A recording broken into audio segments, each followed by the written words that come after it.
Welcome to another episode of Star Trek Bridge Crew by myself, Studebaker-Champ. Episode. As you see, I'm playing with AI crew on this particular one. I was asked by somebody on my YouTube. Let me see if I can bring up the guy's name, actually, just because I want to cite his actual. And of course, I closed out of the app, because why not? Anyway, I was asked by a certain somebody if I can please make a tutorial on every single station on the bridge. He did ask me a couple days ago. I've just been very busy and doing other things.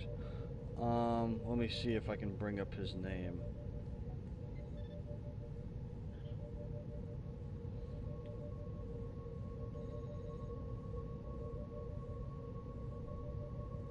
Here it is. His name was Josh Hurley. Josh Hurley was the gentleman who asked me that, and I'll be glad to. So, just as you see, I'm in the captain's chair, and I can bounce around between each station as our little mission goes around. I'm going to be doing a rescue mission. Sounds like it's a space station. So let me start off in the captain's chair so you guys can see what's going on, or at least whoever wants to know what's going on. Now, as you see, I have two buttons on my left, and I only have my pad on my right. The top button on the left is only to answer hail. As you see, there's nothing going on. Red button. Roger that. Raising shields. Arming torpedoes. Of course, it automatically raises shields and torpedoes on an AI crew, but your crew, whoever it may be, can do that stuff on his own. The pad, simple stuff. Objectives, ship status, see the phaser range and hull damage and everything else like that. Local map, everything within your view, currently in the system you're sitting in. Impulse map, where you want to go in the system. Warp map, where you need to go, like we're going to go to this system here later. View scheme controls, off, explains for itself. Target, to magnify on the target. Oh, no, I'm sorry, to follow our target. Exterior, which is really weird considering there's no actual camera sitting there. And then magnify the target. And then navigation simply turns on the speed and heading on the bug, which I like personally. Now, let's see. Now, just to get us warmed up here, I'm going to jump to the operations seat, the one that everybody seems to be having trouble with. Now, I'm going to go to this screen first, the engineering. You guys have all seen this screen before on any of the ships. The transporter bay is the only one that is glitchy on this ship, especially if you're flipping back and forth. Really, the only fix, as I see for right now, is if you hop to another seat or simply hop out of the game and hop back into it. If someone has a better explanation for that one, I have no idea, but this is what I've seemed to figure out. But on any of the other vessels, if you switch it to systems, this is when people get confused. As you see, you have 5 crew members. You can move around to different sections of the ship. Everything does something different. Let's see. Phaser control unlocks precision shooting for the tactical officer. Sick bay explains for itself. Fixes and mends injured crew members. Of course, if they're dead, they're dead. Sorry. Transporter room. You have someone in the transporter room. It'll basically get a lock on a lot faster. Torpedoes. Reloads them faster, I believe. I can't remember off the top of my head. Thruster control. It's faster during regular speed. Like, for instance, if you have full power to the engines and you have 3 people in the thruster control, instead of the standard 5,000 on the speed, it will go to maybe, I think it is 7,500. 7,500, listen to me. 5,700. Main engineering. Okay, I can't even do it with that hand. This hand. Main engineering, you charge the warp coils faster. Shield generator, make sure the shields stay up. Astrophysics lab gets less damage from anomalies. Computer core is to excuse me. Computer core, you take less damage, hull damage that is, to the ship. That really comes in handy when you're facing the Borg. And scanners makes it easy to find cloaked ships. Now, as you can see, I can only select 5 people here. Of course, if let's just say, oh, I want to use another person on this, you simply deselect one and select another. And that's kind of worse. You can't just turn the guy off, like tell him go home, and then get another guy out of bed, and that's how it is. So just to make things easy, we're on station. this is what I'm going to do. I'm going to set everything on, I guess, battle stance.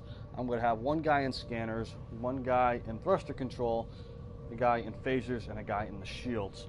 So first off, we're going to deselect the guy in scanners, and we're going to get... I was going with that. We'll just do it this way. So let's see. To send somebody to another room, you simply click on them in that room, and then push the room you want them to go to. For instance, I'm going to click on the guy in main engineering and send him to thruster control. So I'm going to click that, and you're going to see our nice little guy walking through the tubes in the hull of the ship, going over the turbo lift to try to get to that spot.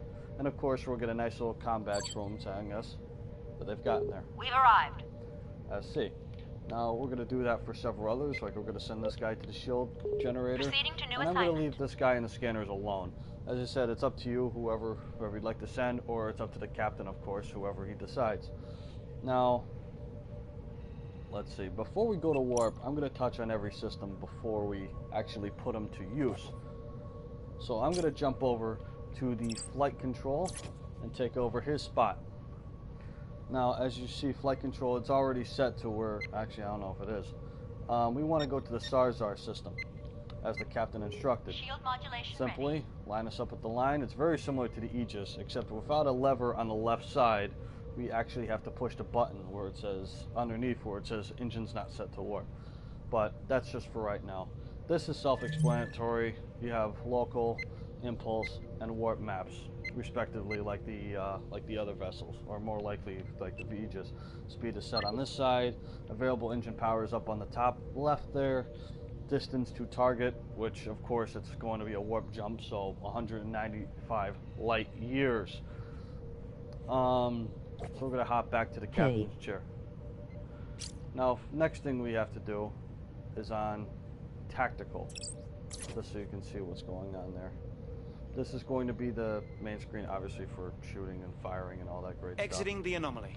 We're going to keep everything on armed, obviously, to charge up the torpedoes. You always get 3 torpedoes in the front.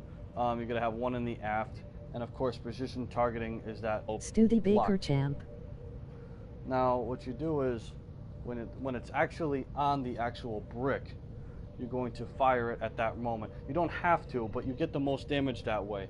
And you can only get that when you have a person through operations on the phasers.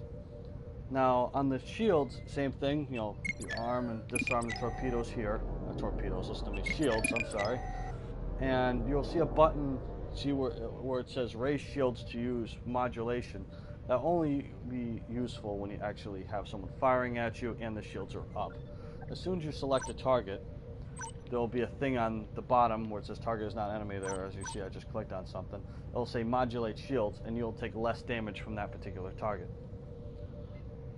I'll focus on this one again later. Oh, and another thing, homing and proximity. If you set it to proximity, you get 1 each. However, it's almost like a torpedo on a submarine. You either can fire forward or fire straight back. However, it's almost like a mine. They do a lot more damage, and they're very, very good for cloaked ships, as well as usually the Borg sometimes, at least in my experience in my playthroughs. Now, let's see if we can put this stuff to work. Let's see, I'm going to go to operations and take over that guy. We're going to set engine power straight. This is, of course, up to you guys, but I'm going to set engine power all the way up to full power and set warp and charge the coils. Warp coils charging. Now from there, our wonderful helm officer is going to get ready on the button. So when the captain says it, engage warp, and off we go.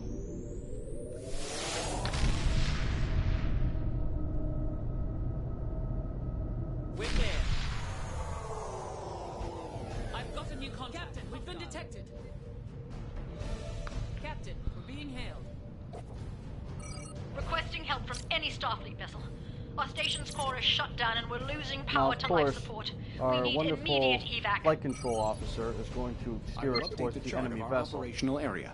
But just for the purpose of this video, for those who are trying to learn this game, I'm going to set this on engaged target. New target locked. Firing. Hostile vessel inbound. Now I'm going to show you guys how to use tactical here.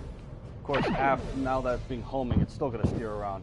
Now, when it comes to phasers, this is what I was talking about. You would actually try your best to hit it on the yellow mark, as you see there. Now, as I said, modulate the shields. It'll also take less damage from the enemy. Scanning always helps. You'll be able to target certain systems.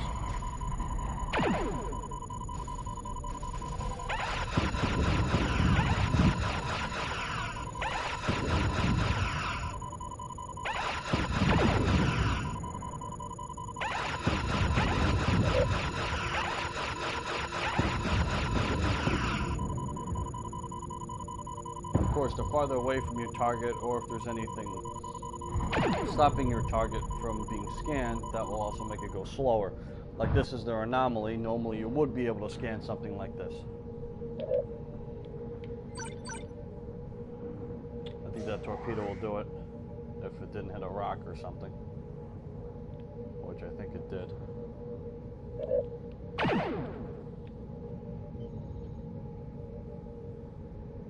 I might get him if it doesn't hit the asteroid first.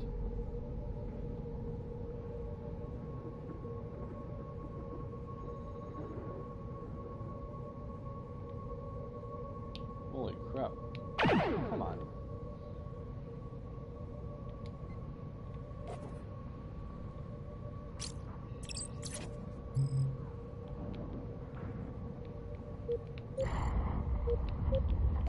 Let's see if we can get closer. I didn't mean to do that. Hostile vessel closing in. If that doesn't do it. There it goes. That's a good thing how to use tactical. Now what we're going to do is we're going to impulse to the next spot. So exiting anomaly. Calculate that. Flight control. We're going to line this up for the impulse jump. Of course, if you're a captain, you won't have to worry about this, but I'm just hopping back and forth just to demonstrate it. Of course, you line us up, you hit the magic button, and away we go. Of course, you cannot jump between seats during a transit like this or during warp.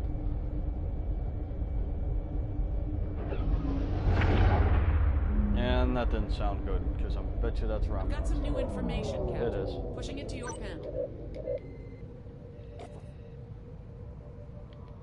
And new information, rescue as many survivors as possible. We're going to hop Captain, over to... Sensors indicate the star is experiencing wide-scale coronal disintegration. Now, in order to transport off a target, you must first scan it Will not be able to and lower withstand the blast shield. wave. There's 10 people on board that vessel, or on board that space station. There may be additional life pods scattered in the debris cap. We're being trailed. And now They're you hit the tracking our button impulse footprint. and simply lock on the target. Now, of course, the farther away from the target you are, the slower that the locking is. As it says, that we're locking onto actually 6 people. Now, it sounds like we have company showing up, so we're going to have to go into battle really shortly. They know we're here. Wonderful. New contact, 1 hostile. New contact, 1 enemy vessel. Alright, let's see where operations is in the... Alright, we want power to shields and phasers. Of course, the shields are actually off right now, which isn't going to help us much. But we're going to engage them Target anyway. selected. Opening fire. Sensor array damaged.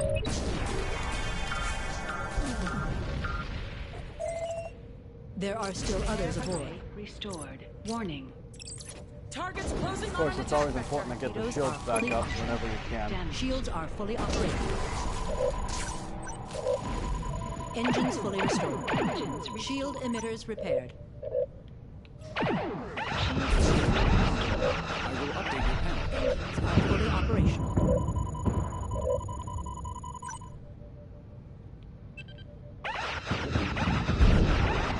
Phaser fire control restored. Mode Laser activated. array restored.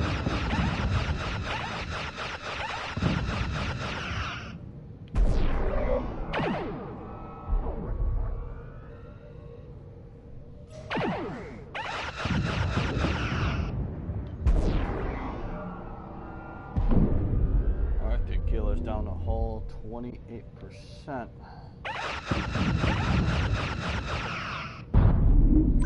Alright, now let's get the other guy. Enemy retreating. Fixed up.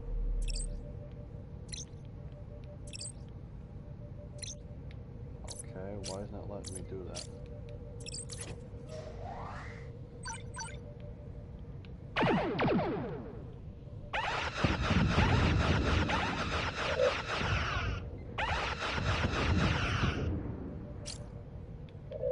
Can't seem to engage the target for some reason. One hostile destroyed. Oh, well that works. Alright, we're going to lower the shields. And we're going to go ahead and move closer to our target. So, let's see. We're going to go ahead and get another lock on him.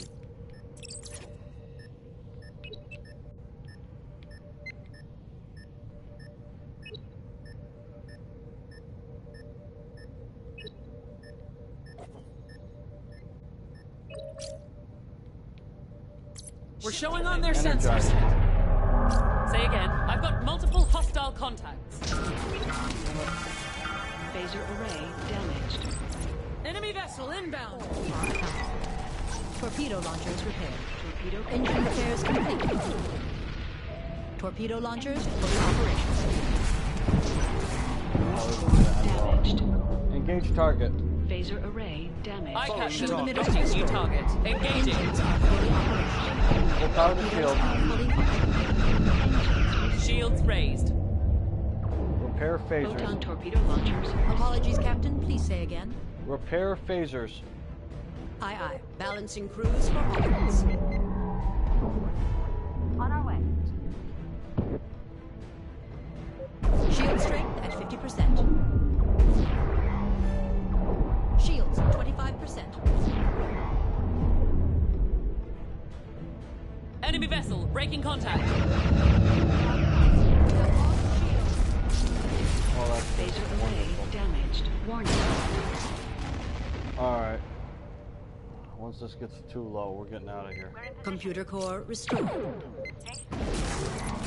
Phaser Conserving torpedoes. Torpedoes unsafe. Hull integrity at 50%. Environmental radiation levels are spiking. Engage The target. star's core is going to erupt soon. Changing target. Firing. We finished our repair. Got incoming ordnance.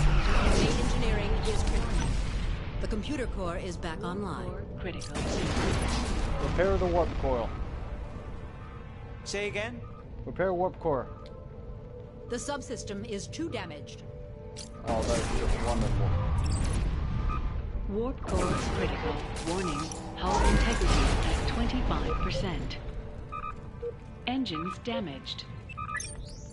Warp engines. Of course they are. Station fixed up.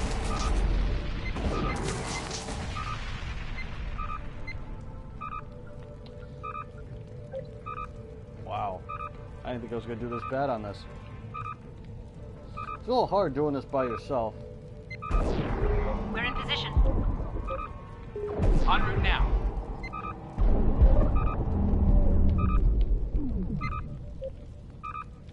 Aye, we're on the way.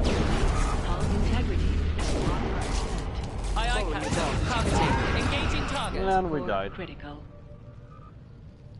Engines damaged. It's a little hard doing it yourself, but I hope you got a nice idea. I'll wait till that's over. Anyway, it's a little hard doing it yourself. However, as you can see, there's a lot of things to do on the on this particular enterprise, and especially if there's one person on every station that actually knows what they're doing, or at least learns to know what they're doing, then it's possible. So I hope I can give you a good. So I hope that was good enough. I was able to explain that one to you a little bit more on the Enterprise D. And of course, if you guys want to have any questions, leave them in the comments, and I'll definitely try to get on and see if I can answer your questions. All right. Thank you for watching, and I'll see you in the next episode.